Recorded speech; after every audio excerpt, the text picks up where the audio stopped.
নমস্কার, নীলিমাস ওয়ার্ল্ডে তোমাদের সবাইকে স্বাগত। আজকে আমি বানিয়েছি দেখো এঁচোড় চিংড়ি। এই এঁচোড় চিংড়ি খেতে খুবই ভালো লাগে এবং খাওয়াও খুব উপকারী। চলো দেখে নিই এবার আমি এই এঁচোড় চিংড়িটা কিভাবে রান্না করলাম তোমাদেরকে দেখাই। তোমরা সম্পূর্ণ ভিডিওটা দেখো কিভাবে আমি রান্না করলাম। এই দেখো এঁচোড়, এই এঁচোড়টা আমি এখন কেটে নিচ্ছি। তার জন্য হাতে আগে একটু তেল লাগিয়ে নিই, আর বাটিতে আমি লেবু জল করে নিয়েছি যাতে আঠাটা সব জায়গায় লেগে না যায়।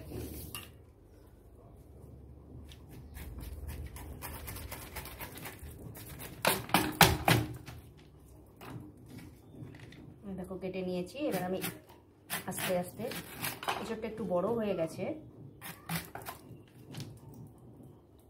এইভাবে পিস পিস করে এঁচোড় ছাড়ালে খুব ভালোভাবে ছাড়ানো যায়।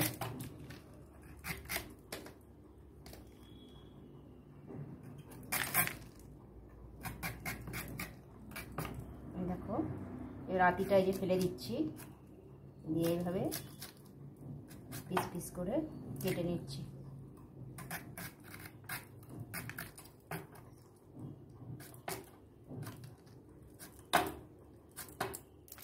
এই দেখো এঁচোড়টা আমার কাটা হয়ে গেছে, আমি এঁচোড়টা কেটে নিয়েছি ভালো করে। এবার আমি রান্নাটা করব। এই দেখো এবার আমি এঁচোড়টাকে একটু সেদ্ধ করতে দিয়ে দেবো। এর মধ্যে সামান্য একটু নুন দিয়ে দিলাম, তাহলে এঁচোড়টা একটু সেদ্ধ হবে ভালো। এই আমি ঢাকা দিয়ে দিলাম। রান্নাটা আমি শুরু করছি। কড়াই বসিয়েছি, এই দেখো তেল দিয়ে দিলাম।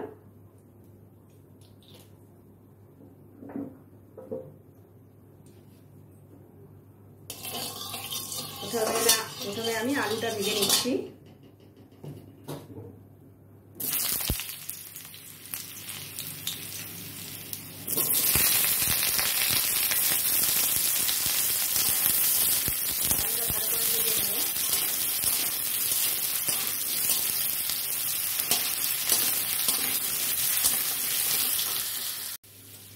আলুটা ভাজা হয়ে গেছে, আমি তুলে নিচ্ছি।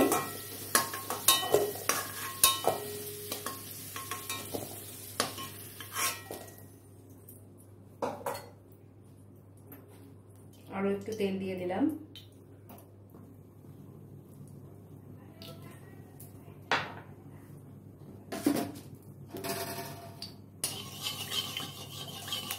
এবার ফোড়ন দিয়ে দেবো।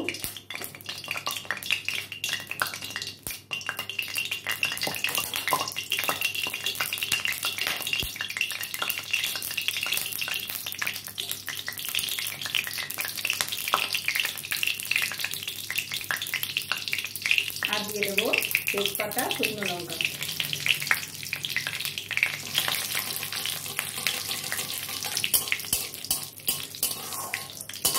এবারে দেবো বাটা মশলা, পেঁয়াজ, আদা, রসুন, টমেটো পেস্ট করে দিয়ে দিলাম।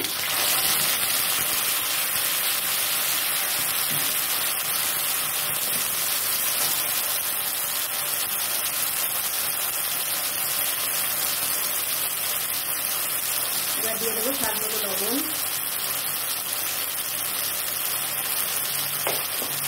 এবার এটাকে ভালো করে কষিয়ে নেব। হলুদ দিয়ে দিলাম।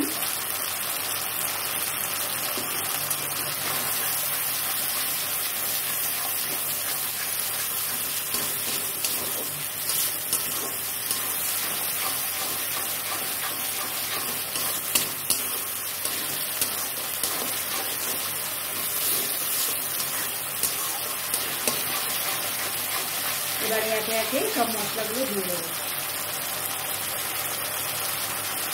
জিরে গুঁড়ো দিলাম 2 চামচ, ধনে গুঁড়ো দিলাম 2 চামচ,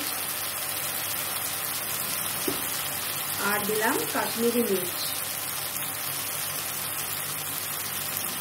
আর ঝালের জন্য আমি দেবো কাঁচা লঙ্কা। দিয়ে এবার আবার আমি মশলাটাকে ভালো করে কষাবো।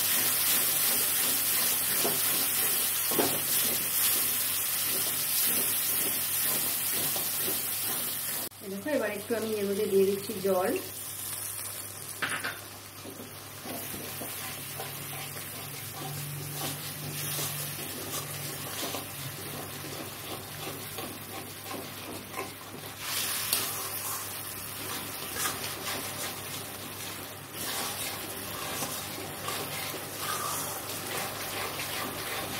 এবার আমি এঁচোড়টা আর আলুগুলো এর মধ্যে দিয়ে দেবো।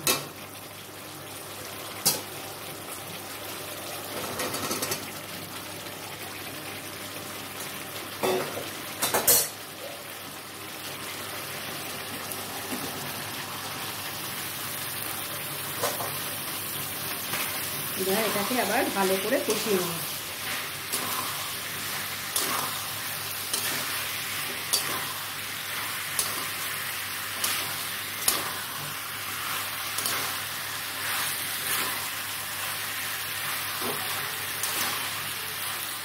এরকম কষানো আমার হয়ে গেছে। এবার আমি দিয়ে দেবো গরম জল।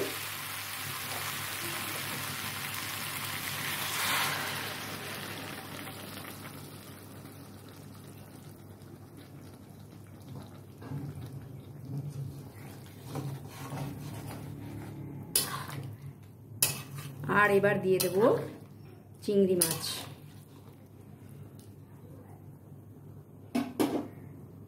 মাছ আমি ভাজিনি, চিংড়ি মাছ ভাজলে শক্ত হয়ে যায় এবং এটা বেরিয়ে যায় বলে আমি মাছ কাঁচাই এর মধ্যে দিয়ে দিচ্ছি। নুন হলুদ মেখে রেখেছিলাম।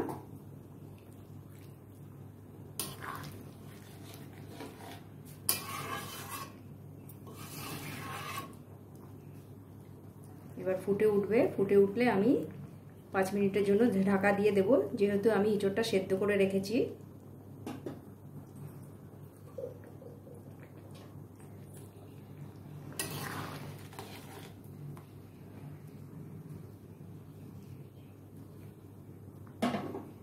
স্টিমটা একটু কমিয়ে দিয়ে আমি এই ঢাকা দিয়ে দিলাম। দেখো আমি এবার ঢাকাটা সরিয়ে দিচ্ছি। এরকম হয়ে গেছে আমার এঁচোড় রান্না। এবার আমি এতে সামান্য চিনি দিয়ে দেব।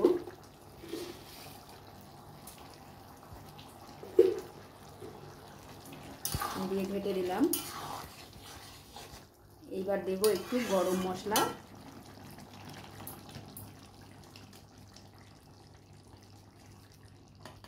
এক চামচ মতো দিয়ে দিলাম।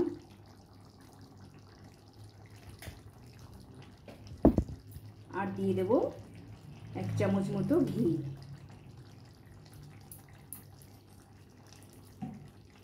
এবার এটাকে আবার ভালো করে একটু নেড়ে চেড়ে মিশিয়ে দিলাম।